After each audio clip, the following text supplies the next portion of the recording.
Four distinct integers are chosen without replacement from the first 12 positive integers.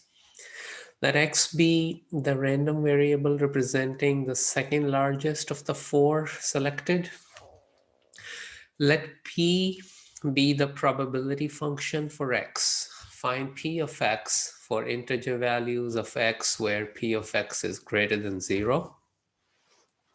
So no matter which of the four integers you choose from the first 12, since we are calling x as the second largest of the four, so that means that there has to be exactly one that is larger than x, if x is the second largest, and there have to be exactly two that are smaller than x in the four integers that are chosen. So now that means that the four integers that are chosen x can never be 1, 2, or 12 among the four integers that are chosen. In other words, we are saying that no matter which four integers you choose from the first 12, the second highest among them can never be 1, 2, or 12, because 1 is, of course, the lowest among these 12 integers. So 1 cannot be the second highest. 2 cannot be the second highest because we have just agreed that there must be two integers that are smaller than that second highest integer. And therefore, since we do not have two integers that are smaller than 2, if we are counting 1 through 12, so therefore x cannot also be 2. And then x cannot also be 12 because there cannot be and there cannot be an integer greater than 12. And remember, x has to be the second highest integer, and 12 is already the highest among 1 through 12. So x cannot be 1, 2, or 12 because of this. And therefore, the meaningful values of x start at x equals 3, because it cannot be 1 or 2. So if x is 3, then the integers that are larger than x are 4, 5, 6, up to 12. And these are 9. And I have written 9 as 12 minus 3 because I'm trying to find a pattern for a general x. So if x is 3, then the number of ways of selecting an integer larger than x would be 12 minus 3. And the integers, and in fact, let's complete this column first. So if x is 4, then the integers larger than x are 5, 6, 7, 12, up to 12. And so the number of ways in which we can pick an integer larger than x is 8, because these are 8 of them. And the pattern is that's 12 minus 4. Similarly, if x is 5, we have 6, 7, 8 through 12, which are larger than x. And therefore, since these are 7 integers, so the number of ways of picking an integer larger than 5 would be 12 minus 5. So we see the pattern that the number of ways in picking an integer larger than x will be 12 minus x, because for 3, it was 12 minus 3. For 4, it was 12 minus 4. For 5, it was 12 minus 5. So for x, it will be 12 minus x. That's why we say there are 12 minus x ways to get an integer larger than x. Now let's go to the smaller integers. So when x is 3, the integers that are smaller than 3 are 1 and 2. But now you have to pick two integers that are smaller than x, because remember, we discussed here that for x to be the second largest, there has to be one larger than it, and there have to be two smaller than it. So therefore, since for the larger, we just wanted one, so we were seeing how many ways we can pick a larger integer. But for the smaller integers, we have to see in how many ways we can pick two smaller integers than x. So now, when x is 3, there are only two smaller integers than x, so there's only one way to pick them, just 1 and 2. And that can be written as 2c2.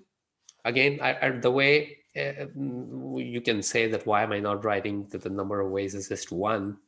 And the reason is I'm trying to see a pattern, which you will appreciate more once you look at the other two. So when x is 4, the integers smaller than 4 are 1, 2, and 3. So now we have 3 integers smaller than 4, and we have to pick 2 of them because, again, remember, we need 2 smaller integers and 1 larger integer for x to be the second highest. So the way we pick 2 of these 3 is 3c2. And now you appreciate why we wrote this one as 2c2. And similarly here, when x is 5, the integers smaller than it are 1, 2, 3, 4. There are 4 of them, and we have to pick 2. And the way to do it, the number of ways in which it can be done is 4c2. And now the pattern here is, when it was 3 here, for the x, you had 2c2. When it was 4, you had 3c2. When it was 5, you had 4c2. So so the bottom one is always 2, but the top one is 1 less than the x. So for the 5, we had 4. For 4, we had 3. And therefore, the pattern is that if you had x, then the number of ways to get 2 integers smaller than x is x minus 1c2. Because remember, this one was always 1 less than the x. So if this is x, then this will be x minus 1. And here we always have 2 in the pattern. So now we have found how many ways we have to get, and how many ways do we have to get an integer larger than x, and how many ways to get 2 integers smaller than x. So now the probability of x, and then we also need how many ways of there are of selecting 4 integers from 12 anyways, and that's 12c4. So now p of x, remember x is the second highest integer among the 4. So p of x is the number of ways in which x is the second highest integer in the 4, divided by the total of ways, the total number of ways of selecting 4 integers out of 12. Remember, we are picking 4 integers out of 12. And now the numerator, the number of ways in which x is the second largest integer, is the same as the number of ways to get an integer greater than x times the number of ways to get 2 integers smaller than x, because that's what x being the second largest integer amounts to, that there are there is exactly 1 integer that's greater than x, and then there are exactly 2 integers that are less than x, and you know and means multiplication. So that's why we have multiplication between this and this, which 2 of them together amount to this numerator. And the denominator is ways to select 4 integers out of 12. So this one we have figured out, number of ways in which number of ways to get an integer larger than x was 12 minus x from the table. That was the this column from the table. And then number of ways to get 2 integers smaller than x, that's x minus 1c2 as discussed above, and this was 12c4 as discussed above, 4 integers out of 12. So now everything is fine. We know how to evaluate 12c4 on calculator. That's going to be 495. If you do on calculator, 12c4 is 495. So the only thing that has to be evaluated is this x minus 1c2. And for this, we recall that NCR is equal to n factorial over r factorial n minus r factorial.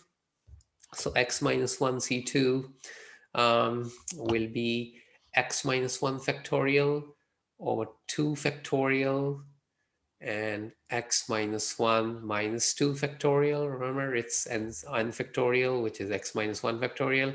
R factorial just means 2 factorial, and the n minus r means x minus 1 minus 2. And I could have written the 12c4 as 495 even at this step, but okay. So now here, this one is x minus 3 factorial. And then you know that if you have a fraction involving a larger factorial and a smaller factorial, you keep opening the larger factorial till you hit the smaller one. So x minus 1 is the larger number. So we open the factorial for that. So that's x minus 1, x minus 2, and then when you reach x minus 3, you can write the remaining terms as x minus 3 factorial. And in the bottom, you have 2 times x minus 3 factorial. So the x minus 3 factorials cancel out. And this 2 I combined with this 495 to turn it into a 990. And now I'm left at 12 minus x minus 1, and x minus 2 in the numerator. And that was choice A.